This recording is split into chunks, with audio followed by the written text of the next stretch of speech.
મારું નામ ઉર્મિલા છે. જ્યારે હું આ વાર્તા કહી રહી છું ત્યારે એવું લાગે છે કે મારા દિલના ઘા ફરીથી હરા થઈ રહ્યા છે. પણ કદાચ આજ મારી તાકાત છે કે હું મારી પીડાને શબ્દોમાં ઢાળી શકું છું. હું એક સાધારણ પરિવારમાંથી છું. મારા પિતા શાળાના શિક્ષક હતા અને માતા ગૃહિણી હતા. અમારા ઘરની આર્થિક સ્થિતિ ખૂબ ચમકદાર નહોતી, પણ ઘરની અંદર એક અલગ જ શાંતિ અને પ્રેમનું વાતાવરણ હતું. પપ્પા હંમેશા મને કહેતા કે બેટા, દુનિયા ગમે તેટલી મોટી થઈ જાય પણ માનવતા અને આત્મસન્માન સૌથી મોટી દોલત છે. તેમની વાતો મારા દિલમાં હંમેશા ગૂંજતી રહેતી. મને ક્યારેય સોના ચાંદીની ચમકનો મોહ નહોતો, બલકે મને મારા માતા પિતાનો પ્રેમ જ સૌથી અનમોલ ખજાનો લાગતો હતો. મારે એક મોટી બહેન હતી જેણે લગ્ન કરીને પોતાનું ઘર વસાવી લીધું હતું. હું જ હતી જે મમ્મી પપ્પા સાથે રહેતી હતી. પપ્પાનું આરોગ્ય બરાબર નહોતું રહેતું, પણ તેઓ મને અભ્યાસ પર ખૂબ જ ધ્યાન આપવાનું કહેતા હતા. મારા જીવનની સૌથી મોટી ભૂલ અને સૌથી મોટો પાઠ એ જ નામ સાથે જોડાયેલો છે, અનિલ. અનિલ સાથે મારી મુલાકાત કોલેજના દિવસોમાં થઈ હતી. તે સ્માર્ટ, હસમુખ અને મને કંઈક વધુ વાતો કરનારો હતો. જ્યારે પહેલી વાર તેણે મને જોઈ ત્યારે મજાકમાં કહ્યું હતું કે તારી મુસ્કાન તો કોઈ પણ ઉદાસ વ્યક્તિની દુનિયા રોશન કરી શકે છે. શરૂઆતમાં હું શરમથી ઝૂકી જતી, પણ ધીરે ધીરે તેની વાતો મારા દિલને સ્પર્શવા લાગી. તે મને લાઇબ્રેરી સુધી છોડવા આવતો, ક્યારેક કેન્ટીનમાં કોફી પીવાને બહાનું બનાવતો. તેની સાથે રહેતા રહેતા હું ભૂલી ગઈ કે આ માત્ર એક મિત્રતા છે કે તેનાથી આગળ કંઈક. થોડા જ મહિનાઓમાં તેણે પોતાના દિલની વાત કરી દીધી. ઉર્મિલા, હું તને ગુમાવવા માંગતો નથી. હું ઈચ્છું છું કે તું મારા જીવનનો ભાગ બની જા. મારા દિલે પણ હા પાડી દીધી. પ્રેમ આંધળો હોય છે અને હું પણ તે અંધાપામાં ડૂબી ગઈ હતી. જ્યારે મેં ઘરવાળા અને અનિલ વિશે કહ્યું ત્યારે તેઓ ખૂબ નારાજ થયા. માતાએ કહ્યું, દીકરા, એ છોકરો અમીર પરિવારનો છે. તેના ઘરવાળાને દહેજ જોઈએ છે. અમે તો માત્ર ઇજ્જત અને પ્રેમ આપી શકીએ છીએ. શું તે તને સંભાળી શકશે? પપ્પાએ પણ સમજાવ્યું, ઉર્મિલા, જીવન માત્ર પ્રેમથી નથી ચાલતું. તેમાં વિશ્વાસ, સન્માન અને પરિવારનો સહયોગ જોઈએ છે. અમને ડર છે કે તને ત્યાં ઇજ્જત નહીં મળે. પણ હું તેમની વાતો સાંભળવા તૈયાર જ નહોતી. મને લાગતું હતું કે પ્રેમ દરેક મુશ્કેલીને સરળ કરી દેશે. અનિલે પણ મને સમજાવ્યું કે જો ઘરવાળા માનશે નહીં તો અમે કોર્ટ મેરેજ કરી લઈશું. મેં મારા માતા પિતાના આંસુ અનદેખા કરી દીધા અને અનિલ સાથે કોર્ટમાં લગ્ન કરી લીધા. લગ્નના પહેલા કેટલાક દિવસો કોઈ સપના કરતા ઓછા નહોતા. અનિલ મને ખૂબ પ્રેમ કરતો હતો, અથવા કદાચ મેં એવું માની લીધું હતું. તે મને ફરવા લઈ જતો, મારો હાથ પકડીને કહેતો, તું મારા જીવનની સૌથી કિંમતી વસ્તુ છે. હું પણ તેની સાથે તે સપનોની દુનિયામાં ખોવાઈ ગઈ હતી. મેં મારી સાથે બધા દાગીના અને કેટલાક પૈસા પણ લાવી હતી, જે મારી માતાએ મારા લગ્ન માટે જમા કર્યા હતા. અનિલે કહ્યું, જો તું ઈચ્છે તો હું આ પૈસાથી વેપાર શરૂ કરી શકું છું. મેં ખુશી ખુશી બધું તેને આપી દીધું. મને લાગતું હતું કે અમારી બંનેની કમાણી અને મહેનત મળીને અમારું જીવન વધુ સારું બનાવશે. પણ હકીકત વધુ દિવસો સુધી છુપાઈ નહોતી રહી. લગ્નના એક અઠવાડિયા પછી જ મને લાગ્યું કે અનિલ બદલાઈ રહ્યો છે. તે મોડી રાત્રે ઘરે આવતો, મારી સાથે વાતો કરવાને બદલે મોબાઈલમાં વ્યસ્ત રહેતો. ક્યારેક ક્યારેક તે ગુસ્સામાં મને કહી દેતો કે તારા ઘરવાળાઓએ મને છેતર્યો છે. મને આશા હતી કે લગ્નમાં સારું એવું દહેજ મળશે. તેની વાતો સાંભળીને મારું દિલ બેસી જતું. હું વિચારતી હતી કે કદાચ આ બધું તેની મા અને બહેનના કારણે છે. મારી સાસુ અને નણંદ મને ક્યારેય વહુ તરીકે નહીં પણ નોકરાણી તરીકે જોતા હતા. સવારથી રાત સુધી હું કામ કરતી, વાસણ ધોવા, ઝાડુ પોતા કરવા, ખાવાનું બનાવવું, બધું કામ. પણ તેમ છતાં તેઓ મને તાના આપતા, મેણા બોલતા. મારા બાપે અમારી સંતાનને શું આપ્યું? ખાલી હાથે આવી ગયા ઘરમાં. મારી નણંદ અને દેરાણી આખો દિવસ આરામ કરતી, પણ ઘરનો આખો બોજ મારા ખંભા પર હતો. જ્યારે હું થાકીને બેસતી ત્યારે સાસુ મને દાટતા. વહુ હોવા છતાં આળસ કરે છે, ઉઠ, મારા પગ દબાવ. તેમની વાતો સાંભળીને મારું દિલ રડવા લાગતું. પહેલા જે અનિલ મને આંખો પર બેસાડતો હતો, હવે તે જ મને અપમાનિત કરવા લાગ્યો. એક દિવસ હું કિચનમાં કામ કરી રહી હતી. દરવાજો ખોલવામાં મને વાર લાગી ગઈ. અનિલ ગુસ્સાથી સીચ પાડી, નોકરાણી પણ તારા કરતાં સારી હોય છે, તેને ખબર હોય કે દરવાજો ક્યારે ખોલવો. મેં આંસુ રોકતા કહ્યું, અનિલ, હું તો બસ ખાવાનું બનાવી રહી હતી. પણ તેણે મારી વાત સાંભળવાને બદલે મને એકલી છોડી દીધી અને બાકીના પરિવાર સાથે હસવા બોલવા ચાલ્યો ગયો. મારી નણંદે એક દિવસ મારા પિતાને લઈને તાનો મારવા લાગી. તારા બાપ તો ગુજરી ગયેલા માણસ હતા, તેથી જ તને કંઈ આપી શક્યા નહીં. તેમની વાતો સાંભળીને મારું દિલ છલ્લી થઈ ગયું. મને લાગ્યું કે જાણે મારા પિતાની ઇજ્જત ધૂળમાં મેળવી દીધી હોય. તે દિવસે મેં પોતાની સાથે વચન આપ્યું હતું કે ગમે તેટલી પીડા સહન કરવી પડે, પણ હું આ ઘરને તૂટવા નહીં દઉં. પણ મારું સપનું ટૂંક સમયમાં જ તૂટી ગયું. એક દિવસ અનિલ ઘરે આવ્યો.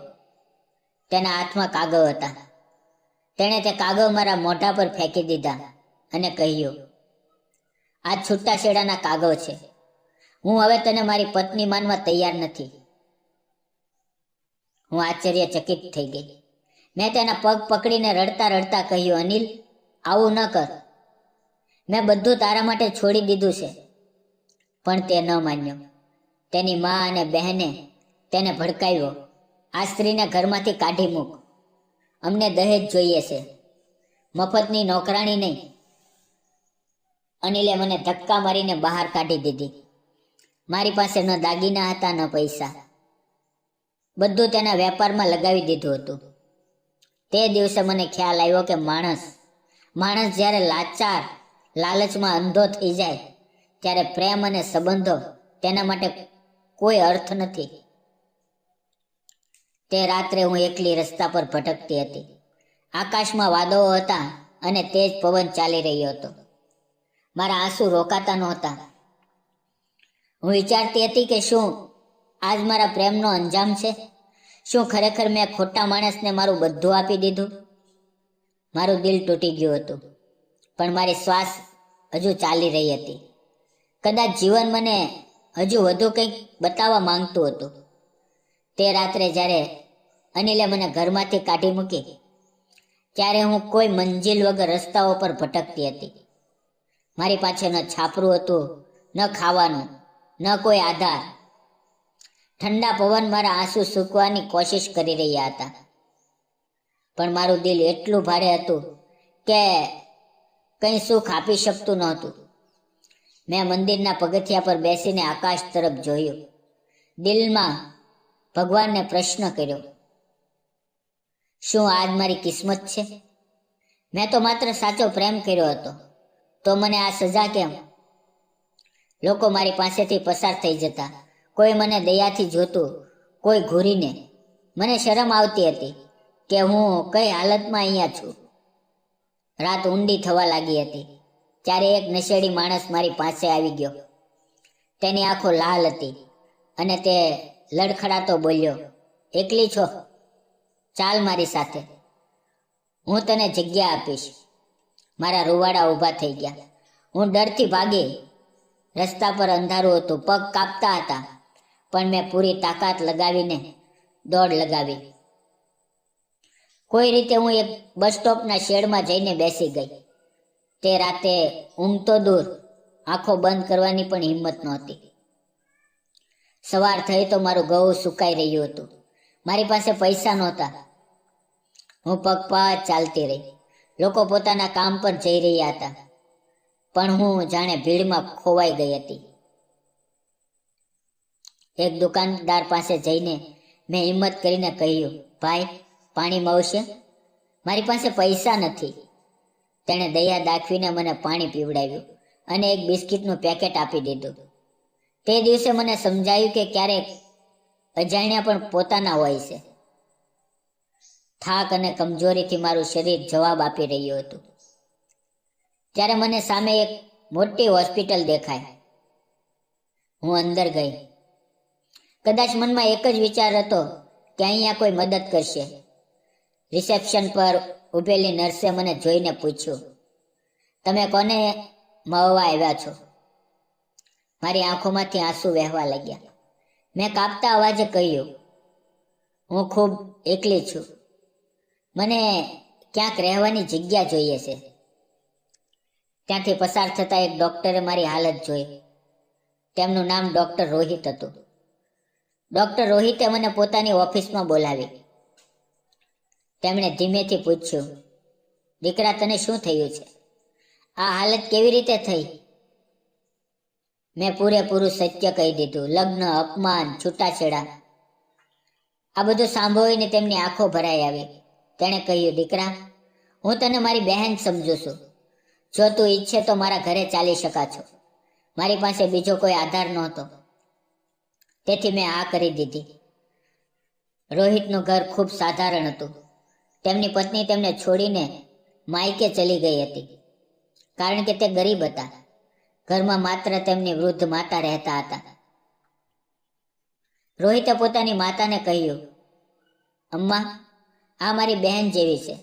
આપણે તેને આધાર આપવો પડશે. તેમની માતાએ મને માથે હાથ મૂકીને આશીર્વાદ આપ્યા. તે ક્ષણે મને લાગ્યું કે કદાચ ભગવાને મને ફરીથી જીવવાનો મોકો આપ્યો છે. થોડાક દિવસો પછી રોહિતે મને તે જ હોસ્પિટલમાં રિસેપ્શનની નોકરી અપાવી દીધી. હું ત્યાં કામ કરવા લાગી.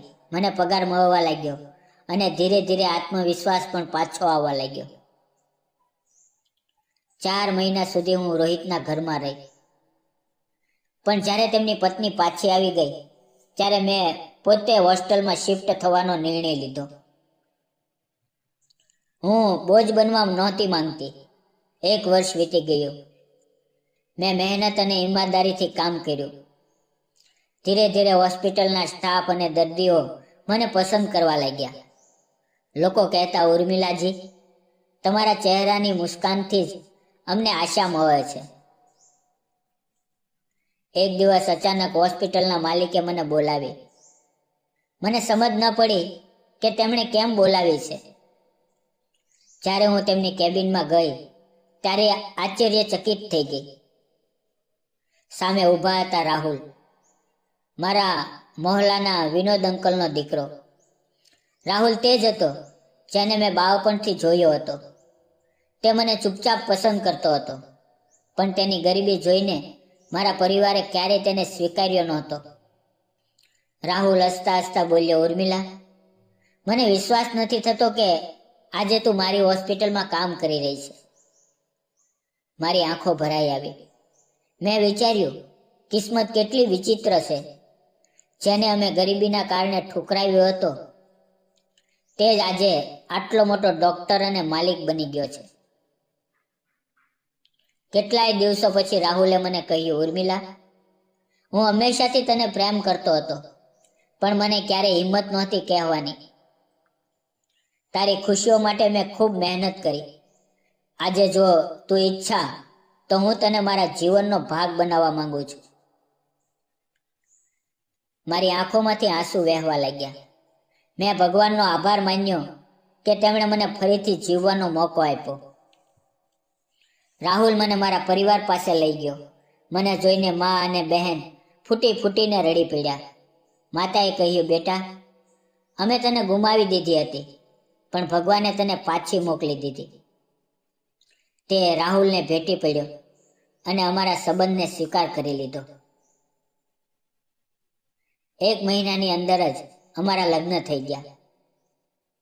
આ વખતે લગ્ન ધામધૂમથી થયા, પણ સૌથી મોટી વાત એ હતી કે તેમાં દેખાડો નહીં, પણ સાચો પ્રેમ અને અપનાપણું હતું. રાહુલ મને દરેક ક્ષણે સન્માન આપે છે. નાની વાત પર પણ મારી સલાહ પૂછે છે. મને લાગે છે કે હવે મારા જીવનને સાચો અર્થ મળી ગયો છે. સમય વીત્યો. એક દિવસ હોસ્પિટલમાં એક દર્દી આવ્યો.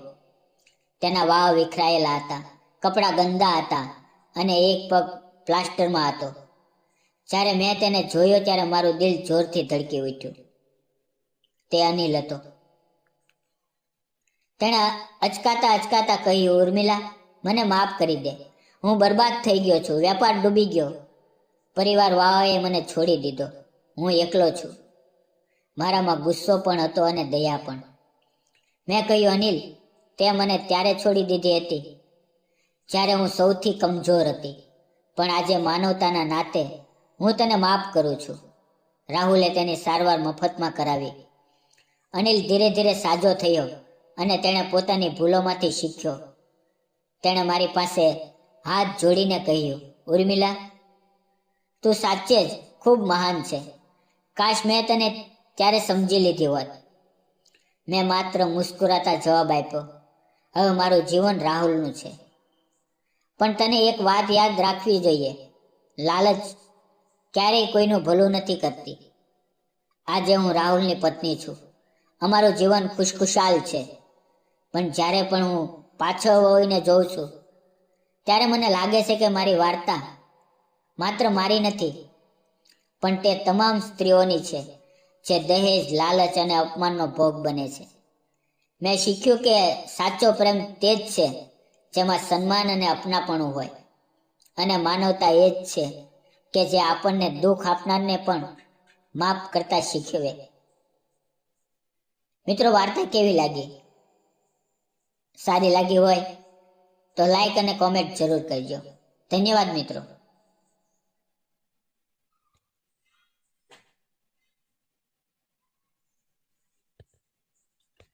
મિત્રો, વિડીયોમાં આવેલા નામપાત્ર અને ઘટના કાલ્પનિક હતા. તેનો કોઈ પણ વ્યક્તિ, જાતિ કે ધર્મ સાથે સંબંધ નથી. આ વાર્તા ફક્ત શૈક્ષણિક હેતુથી બનાવવામાં આવી હતી. વિડીયો પૂરો જોવા બદલ આપ સૌ મિત્રોનો દિલથી ધન્યવાદ મિત્રો.